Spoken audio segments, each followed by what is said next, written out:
सभी छोटे बड़े श्रोताओं को सुनीता भटनागर का प्यार भरा नमस्कार। ऑडियो स्टोरीज के हमारे चैनल कहानी जगत में आप सभी का स्वागत है। हिंदी कहानियों की श्रृंखला में आइए आज सुनते हैं पल्लवी त्रिवेदी जी द्वारा रचित कहानी कन्फेशंस। चलो आज हम दोनों अपने अपने कन्फेशंस करते हैं। जो भी ऐसी बात है हमारे जीवन की जो अब तक सिर्फ अपने मन के तहखाने में छुपा रखी है, उसे बोल डालते हैं बिना ये परवाह किए कि इसका अंजाम क्या होगा। लड़की लड़के से बहुत गंभीर होकर कह रही थी। लड़के के साथ अपनी पूरी जिंदगी बिताने का फैसला किया था उसने, और उसके पहले लड़के के सामने अपने आप को पूरी तरह अनावृत कर देना चाहती थी। अपने आप के खूबसूरत और चमकीले हिस्से अब तक लड़के से शेयर करती आई थी। वह आज अपने अंधेरे कोने और बदसूरत दाग भी दिखा देना चाहती थी और लड़के को भी उसकी संपूर्णता में देख लेना चाहती थी, उसकी सारी कमजोरियों के साथ। हाँ, अगर तुम ना बताना चाहो तो तुम पर बंधन नहीं है, लेकिन आज मैं अपनी लाइफ के वो मोमेंट्स तुमसे शेयर करना चाहूंगी जो मैंने कभी किसी के साथ शेयर नहीं किए। नहीं, मैं भी आज खुद को पूरा खोल दूंगा तुम्हारे सामने। लड़का भी उतना ही गंभीर था। चंद मिनटों तक दोनों के बीच एक बेचैन सी खामोशी पसरी रही। बात शुरू करना पहले कभी इतना कठिन नहीं रहा था। कितना अजीब है ना कि हम अपनी जिंदगी की अनगिनत बातें दसियों बार दोहराते रहते हैं, लेकिन वो एक छोटी सी बात जो हमारे भीतर के किसी कमजोर हिस्से को उघाड़ देती है, उसे व्यक्त करने में इतनी कठिनाई। दोनों ही खुद को तैयार कर रहे थे अपना सबसे निजी कोना दूसरे से बांटने के लिए। आखिर लड़की पहले बोली, मेरे 2 बॉयफ्रेंड रह चुके हैं और दोनों के साथ सो चुकी हूं मैं। लड़की जमीन की ओर देखते हुए बोल रही थी। लड़की की नजरों में एक भय सा था कि न जाने क्या होगा लड़के की आंखों में। कहीं वह मुलायम प्रेमिल नजर कठोर तो ना हो गई होंगी। ओके, और कोई कन्फेशन या दैट्स इट? लड़के की आवाज एकदम स्थिर थी। तुम इनके बारे में कुछ जानना नहीं चाहोगे? लड़की की आवाज में अभी भी एक कंपन था, जैसे अभी भी लड़के की स्थिर आवाज के पीछे किसी अनजाने तूफान को महसूस कर रही हो। जो कुछ मेरे जानने लायक होगा वो तुम खुद ही बता दोगी। वैसे भी ये बात मेरे लिए नॉर्मल ही है। मेरे खुद 2 अफेयर्स रह चुके हैं और दोनों के साथ ही सेक्स किया है मैंने भी। हम 28 की उम्र में मिले हैं तो हम दोनों के पहले प्रेम संबंध होना तो ये बताता है कि हमारे हार्मोन्स एकदम ठीक काम कर रहे हैं। लड़का मुस्कुराया था। और कुछ बताना चाहोगी? लड़के की आवाज में अब स्थिरता के साथ साथ एक कोमलता भी थी। मैं एक बार स्कूल में अपनी बेस्ट फ्रेंड की कॉपी घर लेकर आई थी। वो क्लास की सबसे होशियार लड़की थी और मुझे उससे ईर्ष्या होने लगी थी। इसी जलन के मारे उसके पन्नों पर स्याही उंडेल दी थी कि वो पढ़ ना पाए और उसके मार्क्स कम हो जाएं। लड़की की नजरें अभी भी फर्श पर चिपकी थीं। फिर क्या हुआ? अगले दिन मेरी बेस्ट फ्रेंड कॉपी देखकर दुखी हो गई, लेकिन मुझे एक शब्द भी नहीं कहा, क्योंकि वो यह शंका भी नहीं कर सकती थी कि उसकी सबसे अच्छी दोस्त ने जानबूझकर ऐसा किया होगा। लेकिन मैं रात भर गिल्ट के मारे सो न सकी। फिर भी सच्चाई बताकर उससे माफी मांगने की हिम्मत नहीं कर पाई थी। आज तक दोस्ती में वह दगा मेरे मन पर भारी पत्थर सा रखा हुआ है। आज तुमको अपना अपराध बताकर कुछ हल्का सा महसूस कर रही हूँ। और कुछ? हाँ, एक बात और है जो तुमसे जुड़ी हुई है। याद है जब तुमने मुझे पहली बार गले लगाया था? हाँ, तुम अपनी मम्मी की तबीयत को लेकर परेशान थी और रो रही थी। तब मैंने तुमको गले लगाया था सबसे पहले। हाँ, लेकिन मैंने तुमसे झूठ बोला था और रोने की एक्टिंग की थी। दरअसल हमें मिलते हुए 4 महीने हो गए थे और तुमने एक बार भी मुझे हग नहीं किया था। मैं भी पहल नहीं कर पा रही थी। तब मैंने दुखी होने की एक्टिंग की थी और नकली आंसू भर लिए थे आंखों में ताकि तुम्हारे गले लग सकूं। लड़की ने यह कहते हुए अपनी मुस्कुराहट को होंठों में दबाकर छुपाया था और नजरें और जोर से जमीन पर गड़ा दी थी। तुम कितनी शैतान हो और गजब की एक्टर भी। फिल्मों में ट्राई क्यों नहीं करती? लड़का ठहाके मार कर हंस पड़ा था। लड़के की वही पहले वाली उन्मुक्त हंसी लड़की की सारी चिंताएं अपने साथ पहुंच ले गईं। लड़की ने नजरें उठाकर लड़के की ओर देखा था। लड़के के चेहरे पर मुस्कान थी और वही निर्दोष प्रेम से लबालब आंखें। लड़की एकदम से उठी और बहुत जोर से लड़के के गले लग गई। बहुत देर तक दोनों बंधे बैठे रहे। लड़की अपनी निर्वस्त्र आत्मा लड़के को सौंपकर अब निश्चिंत थी। अच्छा, एक बात बताओ, इन तीनों बातों में से तुम्हें गिल्ट किस बात के लिए फील होता है? लड़के ने पूछा। सिर्फ अपनी दोस्त के प्रति ईर्ष्या रखकर उसका नुकसान करने के लिए। मैं भी यही सोच रहा था। अब तुम्हारी बारी, लड़की ने लड़के से कहा। क्या एक सिगरेट सुलगा लूं? जरूर। लड़का सिगरेट के कश ले रहा था। वह खुद के ही साथ बेतरह उलझा हुआ नजर आ रहा था। लड़की उसे पूरा वक्त दे रही थी। वह कतई जल्दी में नहीं थी। अभी थोड़ी देर पहले ही वह इस नाजुक दौर से गुजर कर आई है, इसलिए उस सत्य को उजागर कर देने से ऐन पहले की इस मनोदशा को वह समझ रही थी। क्या पता इस सत्य को कह डालने के बाद जिंदगी ही न बदल जाए। क्या जाने एक सत्य अपने साथ क्या बवंडर लिए चला आए। हालांकि वह भीतर ही भीतर थोड़ी डरी हुई भी थी। न जाने क्या सुनने को मिलेगा। आखिर लड़के ने खंखार कर अपना गला साफ किया। सुनो, मेरे पास बताने को एक ही बात है बस। आज से 3 साल पहले मैं अपने ब्रेकअप के बाद गहरे अवसाद के दौर में था और उसी अवसाद के चलते ऑफिस जाना भी बंद कर दिया था।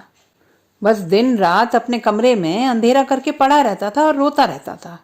वह मेरे जीवन का सबसे भयानक दौर था। केवल कमरे में ही नहीं, बल्कि पूरे जीवन में सिर्फ अंधकार ही अंधकार था। रोशनी डराने लगी थी। देर रात तक कमरे की छत को ताकता जागता रहता। सुबह ठीक 4 बजे घबरा कर नींद टूट जाती थी और जोरों से दिल धड़कने लगता था। अपनी ही धड़कनों का शोर कानों के पर्दों पर बड़ी निर्मम ठक ठक करता था। जैसे बस अब सब कुछ खत्म, अब कभी कुछ ठीक नहीं हो पाएगा। फिर वही अंतहीन रोने का सिलसिला। तकिए को बाहों में भर कर घंटों घंटों रोया हूं मैं। कोई भी समीप न था जिसके गले लगकर रो पाता या जो मुझे भींच कर कह सकता कि बस अब और नहीं, सब ठीक हो जाएगा। ट्राइका भी बेअसर हो चली थी। ऐसे ही किसी घोर अवसाद के क्षण में विस्की के कई पैग पीकर जाने किस झोंक में मैं खुदकुशी करने निकल पड़ा। रात के लगभग 10 बजे का वक्त था। मैं कहाँ जा रहा था मुझे कुछ पता नहीं। मेरे कदम खुद ब खुद किसी अनजानी राह पर बढ़े चले जा रहे थे। आंखों में बुरी तरह आंसू उमड़ते थे। मैं खुद से और इस जिंदगी से बेतरह हताश और हारा हुआ था। अब मैं इमेजिन भी नहीं कर सकता कि सर्दी की उस रात हिचकियां लेकर रोता हुआ जो युवक सड़कों पर भटक रहा था वो मैं ही था। मैंने निर्णय किया कि किसी पुल से कूद पड़ूंगा आज। मैं बस चलता जा रहा था, जहां कदम मुड़ते वहीं मैं मुड़ जाता। जिस पुल पर जाना था उसका रास्ता भी पता न था। एक जुनून सा था कि जहां पुल दिख जाएगा वहीं रुक जाऊंगा। उसी बेखुदी की हालत में न जाने कैसे मैं रेड लाइट एरिया में पहुंच गया था और एक घर का दरवाजा खटखटा दिया था। दरवाजा खुलते ही मैं अंदर घुसा और फफक कर रो पड़ा था। एक मिडिल एज महिला मुझे यूं देखकर थोड़ा घबरा गई थी। मैंने अपना बटुआ उसके सामने निकाल कर फेंक दिया था। जितना चाहिए उतना ले लेना या पूरा ही रख देना। मुझे यहाँ से जाकर वैसे भी मरना ही है। मुझे ठीक से याद नहीं कि उस रात मैंने उस औरत के साथ क्या किया, मगर इतना याद है कि मैं उसे जानवर की तरह मसल रहा था, नोच खसोट रहा था, मानो वह पंचिंग बैग हो और मैं अपना सारा गुस्सा, सारी भड़ास उस पर निकाल रहा था। मैं वक्त से, अपनी प्रेमिका से, अपनी किस्मत से, सबसे बदले ले रहा था उस अनजान औरत को प्रताड़ित करके। अगली सुबह जब उठा तो वह औरत मुझे अपनी गोद में लिए बैठी थी, एक बच्चे की तरह। उसकी गोद में जाने कब से मेरा सिर था और वह बहुत स्नेह से मेरे बालों को सहला रही थी। शायद वह सोई भी नहीं थी सारी रात। मेरे कपड़े मेरे बदन पर थे। मेरे जागते ही उसने मुझे चाय बना कर दी। मैं उससे पिछली रात के व्यवहार के लिए माफी मांगना चाहता था, मगर उसने मुझे यह कहकर रोक दिया, माफी मांगने के बजाय एक वादा करो कि अब तुम आत्महत्या के बारे में कभी नहीं सोचोगे। तुमने मुझसे ज्यादा मुसीबतें नहीं देखी हैं। उस स्त्री के व्यक्तित्व में एक अद्भुत तेज था।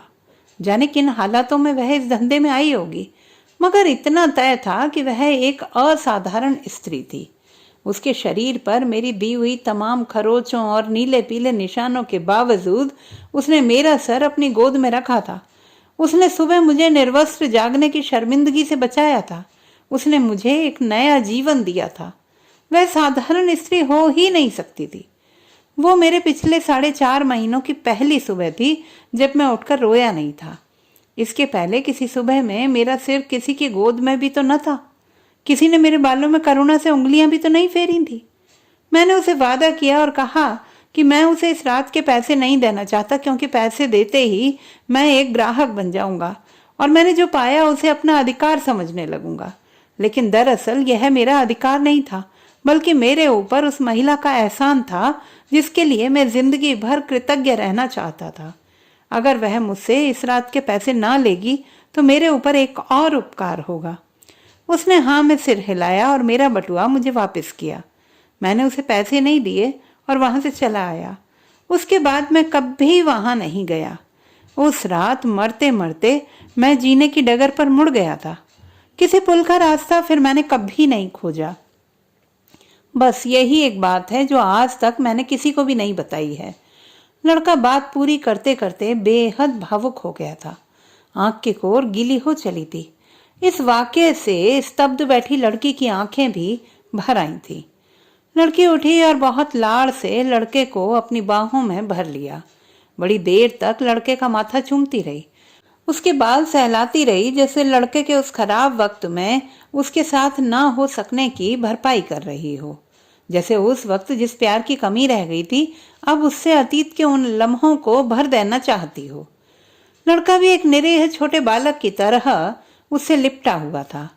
ये कैसे क्षण आते हैं प्रेमी प्रेमिका के जीवन में जब वे एक दूसरे को अपने निजी स्पेस में आमंत्रित कर सबसे सीले, कमजोर और टूटन भरे हिस्से दिखाते हैं। उन पलों में यकायक सारे फासले खत्म हो जाते हैं, सारी दीवारें ढह जाती हैं।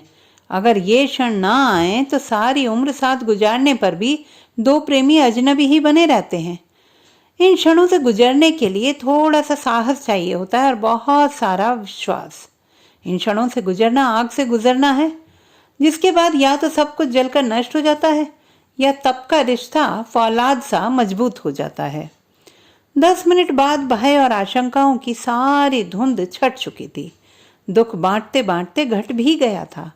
लड़का और लड़की अपना सारा बोझ उतार कर एक नए सफर पर चलने को तैयार थे। अच्छा बताओ तो, तुम्हें इस वाक्य में गिल्ट किस बात का है? नशे में प्रोस्टिट्यूट के पास जाकर रात गुजारने का? लड़की ने सवाल किया। नहीं, ना नशे में होने का और ना उसके घर जाकर रात गुजारने का। मुझे गिल्ट और शर्मिंदगी उस महिला से जानवराना व्यवहार करने की है। लेकिन सोचता हूँ कि अगर वह वक्त लौट भी आए तब भी मैं शायद फिर वैसा ही व्यवहार कर बैठूंगा। शराब का नशा जब अवसाद में मिल जाता है ना, तब जहर बन जाता है। इस जहर से किसी को तो नुकसान होना ही है। उस पर उतार बैठा तो खुद बच गया। मैं जस्टिफाई नहीं कर रहा खुद के व्यवहार को, बस अपनी कमजोरी बता रहा हूं जो आज भी मेरे भीतर है। मैं उतना मजबूत ही नहीं हूं दरअसल। अब मेरी सारी कमजोरियां तुम्हारे हवाले। लड़के की पिघलती सी आवाज में एक कातरता थी, एक मजबूरी अपने दोषों से ना उबर पाने की, साथ ही था समर्पण, खुद को सारे अच्छे बुरे के साथ प्रेमिका को सौंप देने का। लड़की ने आश्वस्ति भरा हाथ उसकी पसीने भरी हथेली पर रख दिया। कई बार शब्द नाकाफी होते हैं और सिर्फ एक कोमल स्पर्श पर्याप्त। थोड़ी देर बाद लड़की ने अपना मोबाइल उठाया और कहा कि आज अपने गिल्ट का बोझ भी मैं उतारना चाहती हूँ। मैं आज अपनी दोस्त को सब कुछ बताकर उससे माफी मांगूंगी। इतना कहकर लड़की अपनी दोस्त को फोन लगाने लगी। आज मैं भी उस औरत के पास दोबारा जाऊंगा और उसे शुक्रिया कहूंगा। क्या उसके लिए साड़ी पसंद करवाने में तुम मदद करोगी? बिल्कुल करूंगी, और तुम्हारे साथ मैं भी उनका शुक्रिया अदा करने उनके घर चलूंगी। लड़का और लड़की हाथों में हाथ लिए चले जा रहे थे। वक्त उन दोनों को जाते हुए देख रहा था और सोच रहा था कि अगले मोड़ पर दोनों अपने अपने घर के लिए मुड़ जाएंगे। सिर्फ ये बंधे हुए हाथ चलते रहेंगे साथ, बहुत दूर तक, एक जीवन भर दूर तक। तो दोस्तों, ये थी हमारी आज की कहानी आपको कैसी लगी कमेंट बॉक्स में लिखना ना भूलें। चैनल को सब्सक्राइब करें, लाइक करें और मित्रों के साथ शेयर करें।